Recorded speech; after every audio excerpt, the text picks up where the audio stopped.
What's up mga kapapi? Kumusta kayo lahat? For today's video, kasama ko si Chanel ngayon at liliguan ko siya ngayon. Makikita nyo ngayon kung paano liguan ng ating alagang aso. Sa pagliligo nga pala ng ating alagang aso, kinakailangan alam natin ang temperature ng panahon. Kung malamig ang panahon, kinakailangan natin lagyan ang tubig ng maligamgam na tubig. So ngayon, mainit yung panahon, kaya ang gagamitin natin yung sa gripo lang kasi malamig yung tubig sa gripo. Ang ginagamit ko lang sa pagliligo ay suklay, saka yung shampoo, saka yung pangkuskus ng balat o balahibo. Saka gagamit tayo ng tabo para mas maganda yung ating pagligo sa kanya. Dali. Liga. Medyo magpapakipot nga pala ang aking alagang aso pagliliguan at medyo magpapasuyo siya. Liga. Liga, dali. Liga. Liga. Liga. Dali. Liliguan. Balik naman niya. Dito. Dito. Very good. Apel mo na sa kaliwa. Apel sa kaliwa. Sa kanan. High five. High five. High five. Apel sa kaliwa. Kanan. High five mo na. High five. Very good talaga. Naliliguan ka pa rin. Yan, lumapit nga pala si Chanel at nang makalingat ako nawala uli siya. Kaya kinuha ko siya kung saan siya nagtatago. Kasi ng alaga kong aso, yung medyo sinusuyo siya, yung binubuhat siya. Kinakailangan ko kasi liguan siya kasi may gagawin pa ako sa labas, may bibilihin ako para sa tanghalian namin. Ang dahilan nga pala kaya tanghali na namin liliguan si Chanel dahil lagi aircon kami sa kwarto at nandun si Chanel. Malamig pa yung katawan ni Chanel at pinapahinga muna namin siya sa labas para medyo uminit-init yung katawan niya. Dapat kasi nakarelax yung katawan ng ating alagang aso para hindi sila magkasakit. Oo, tama ang yun narinig. Pag nagkasakit ang ating alagang aso, hindi lang dahil yan sa pagkain o sa nahawa sila. Dahil din yan sa patak ng tubig sa kanilang katawan na nagkukus sa kanilang stress. Nabibigla sila. Kaya minsan napapansin natin yung ating alagang aso, sobrang nginig ng nginig. Stress na stress sila at nagkukus yun ng pagkawalang ganang kumain at anumang emotional damage sa kanilang isipan.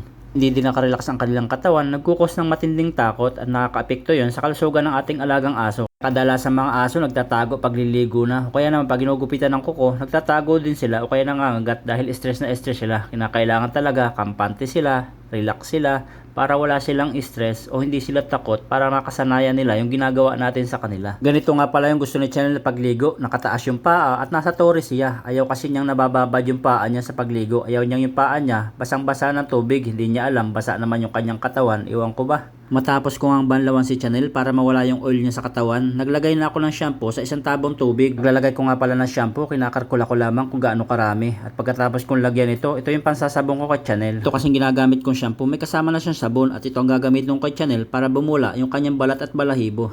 Hindi nga pala bubula ang shampoo natin pag hindi natin binanlawan ang ating mga alagang aso sapagkat meron silang taglay na oil sa kanilang katawan at balahibo. Kaya ang ginawa ko kanina, binanlawan ko muna sila ng tubig. Gumamit nga pala ako ng pangkuskus sa aking alagang aso para bumula yung sabon sa kanyang katawan. Para mawala na rin yung kati-kati saka yung mga dumi-dumi sa katawan ng aking alagang aso. Hindi naman masakit sa katawan ng alagang aso ko itong pangkuskus ko sapagkat ito ay malambot.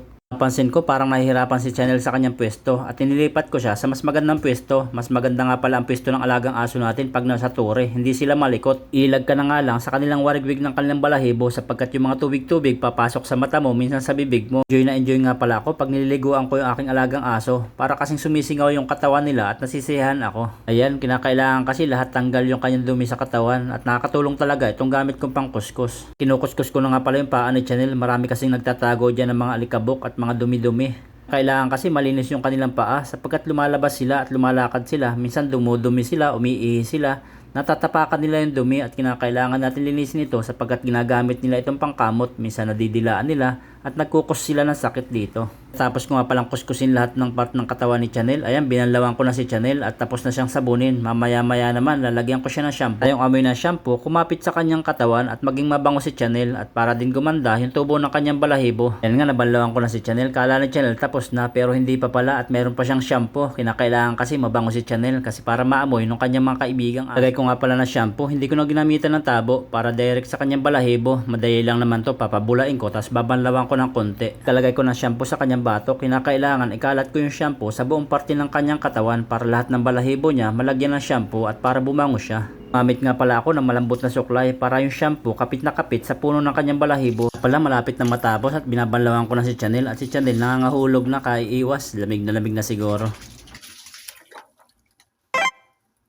Gamitan ko nga pala uli ng green na suklay, itong malambot na suklay, para yung tubig sa kanyang balat mawala sa kanyang balat para mabilis siyang matuyo. Pagkatapos ko siyang kuskusin, kinakailangan balawan ko siya. At ito ngayon sinusuklay ko si Chanel para yung kapit-kapit na balahibo sa kanyang tainga at yung mahabang balahibo niya hindi magkapit-kapit at hindi mabuhol-buhol.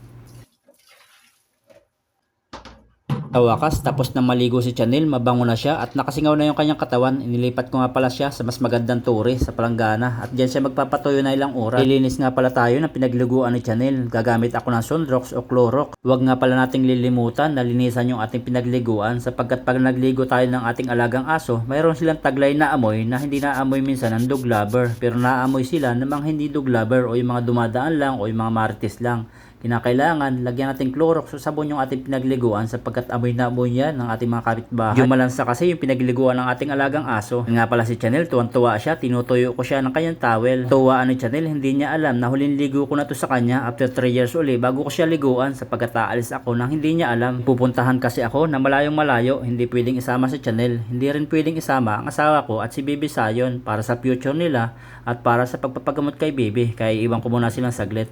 Ayan si Chanel, iniwan ko muna siyang saglit dito sa labas para matuyo yung kanyang balahibo. Bawal kasing ipasok si Chanel sa loob sapagkat nandun si Sayon. Bawaw dog shampoo nga pala ang ginamit ko panligo kay Chanel. Hiyang na hiyang ito kay Chanel, napakalambot, napakabango at murang-mura pa. 399 lang ito at aabutin ng 5 months sa paggamit. Chanel. Maraming salamat nga po pala sa inyong panonood. Maski bihira ako mag-upload. God bless you.